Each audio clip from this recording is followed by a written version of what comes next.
turi mu ijuru kuri uyu munsi twibuka ubumwe bw'abarundi mu gihugu cyacu. Turagusabye kugira ngo kabe akaryo keza ku barundi ko gusubiza hamwe. Utugirire imbabazi aho twagiye turatirimuka kuri iryo banga ry'ubumwe. Ugire ikigongwe data kuri aho hose tutabikurikije. Ubandanye kutwigisha, ubandanye kutwongera ubwo bumwe.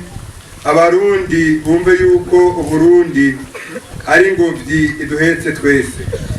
Abo waduhaye kugira ngo barongore kino gihugu ubandanye kubahezagira. Byatugira neza iki gihugu cyacu, ugihe amahoro. Iki gihugu cyacu ugihe imigisha. Uturinde icyo cyose cyoza kibangamira ubumwe, icyoza kibangamira amahoro, ukiturinde maze ubandanye kuduhezagira kugira ngo tunezererwe muri iki gihugu cy'amavukiro. Byatugira neza, utugire neza. Mana ishobora byose, waraturemye utugira abantu, udushira mu gihugu cy'iteka, igihugu waduhitiyemo, utugira abarundi. Ariko shetani yigize umunyabwenge wo kutwigisha, atwigisha amoko, aducanishamo.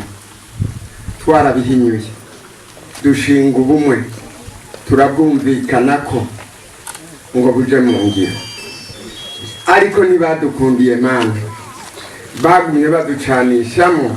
Kandi ijambo bumwe riravugwa muri 2001, ariko 2003 turamarana.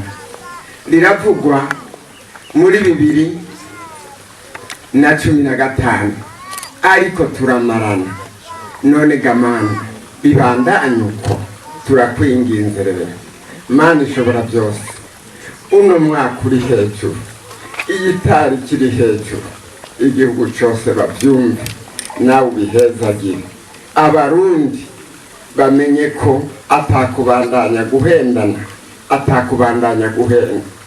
Bashigikira icyotuma indyane n'amacakubiri biva mu mategeko agenga igihugu cyacu.